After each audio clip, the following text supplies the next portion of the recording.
Chapter 12. The different kinds of militia and mercenary soldiers. Having now discussed fully the qualities of these principalities of which I propose to treat, and partially considered the causes of their prosperity or failure, and having also showed the methods by which many have sought to obtain such states, it now remains for me to treat generally of the methods of attack and defense that can be used in each of them. We have said already how necessary it is for a prince to have his foundations good, otherwise he is certain to be ruined. The chief foundation of all states, whether new, old, or mixed, are good laws and good arms. And as there cannot be good laws where there are not good arms, and where there are good arms there should be good laws. I will not now discuss the laws, but will speak of the arms. I say therefore that the arms by which a prince defends his possessions are either his own, or else mercenaries, or auxiliaries, or mixed. The mercenaries and auxiliaries are useless and dangerous, and if any one keeps his state based on the arms of mercenaries, he will never stand firm or sure, as they are disunited, ambitious, without discipline, faithless, bold amongst friends, cowardly amongst enemies. They have no fear of God, and keep no faith with men. Ruin is only deferred as long as the assault is postponed. In peace, you are despoiled by them, and in war by the enemy. The cause of this is that they have no love or other motive to keep them in the field beyond a trifling wage, which is not enough to make them ready to die for you.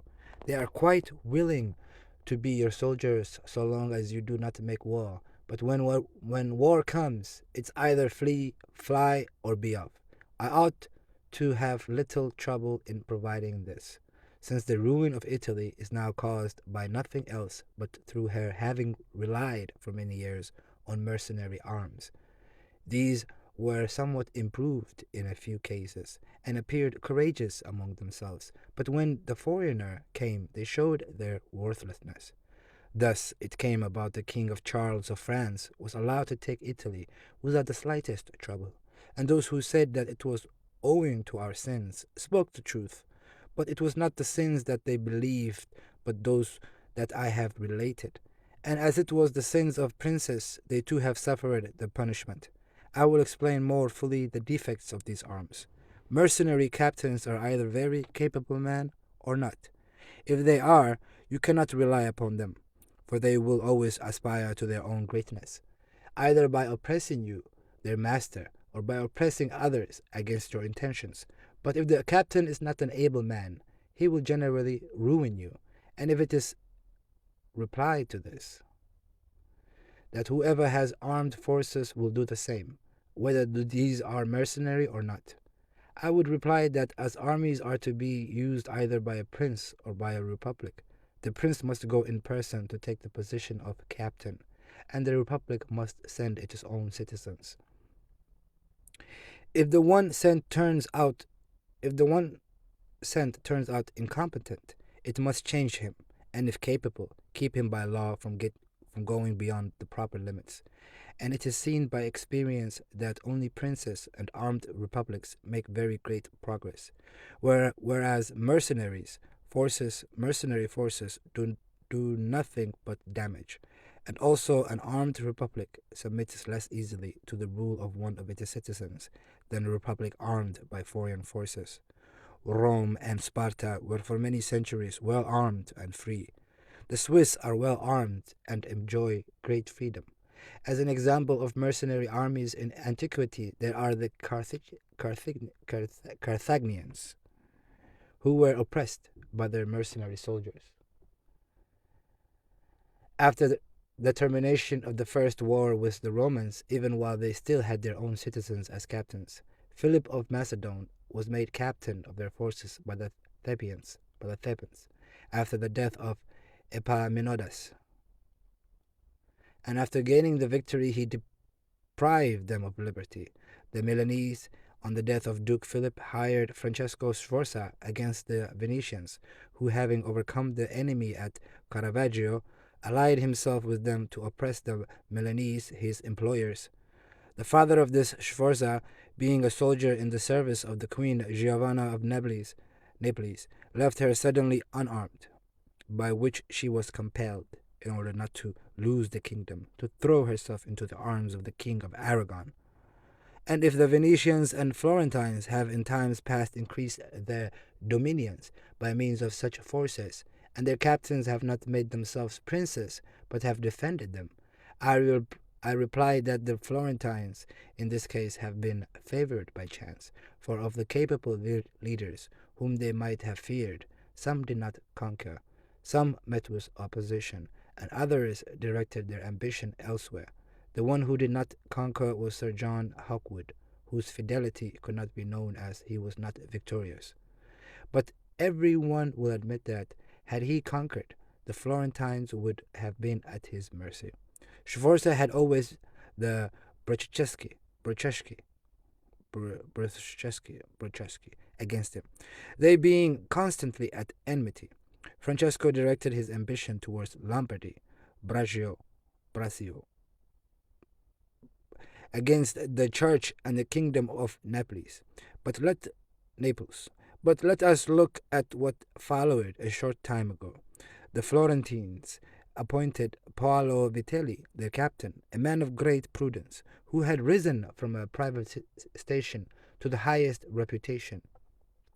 If he had taken Pisa, no one can deny it was highly important for the Florentines to retain his friendship, because had he become the soldier of their enemies, they would have had no means of opposing him, and in order to retain him, they would have been obliged to obey him.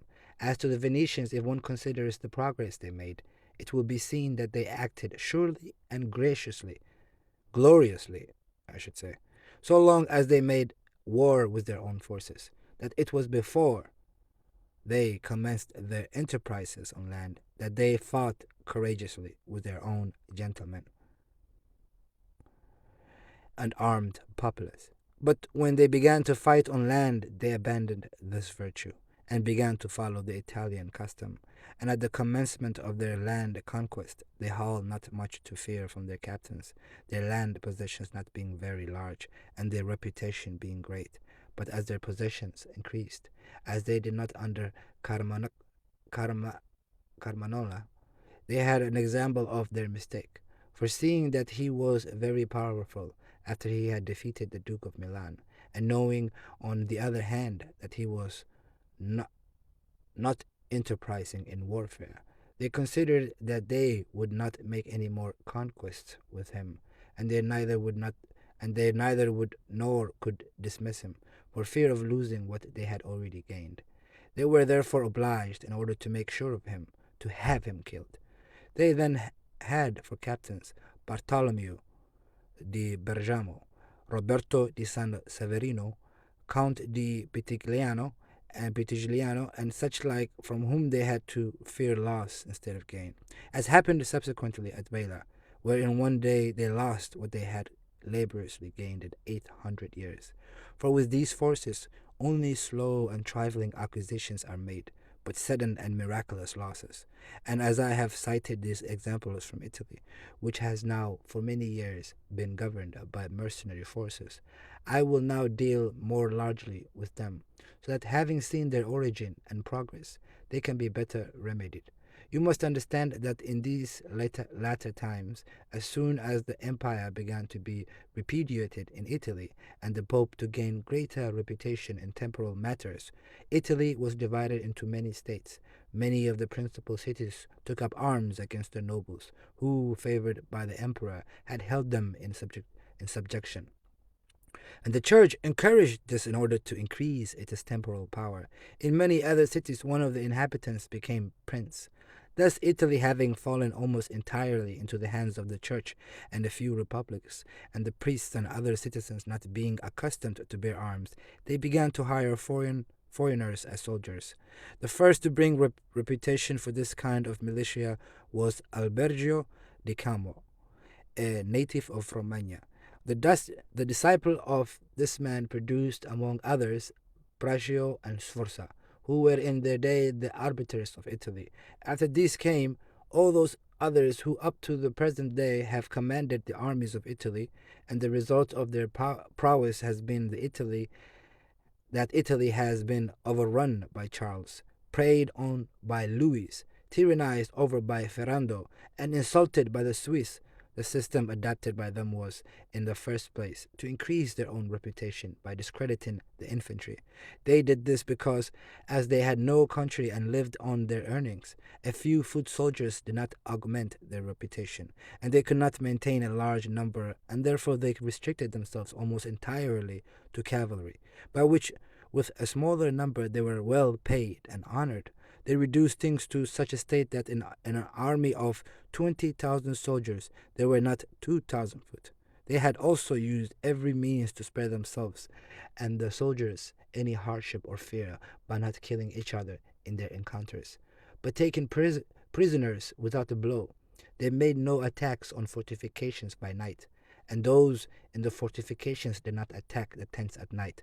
They made no stockades and ditches around their camps, and did not take the field in winter. All these things were permitted by their military rules, and adopted, as we have said, to avoid trouble and danger, so that they have reduced Italy to slavery and degradation.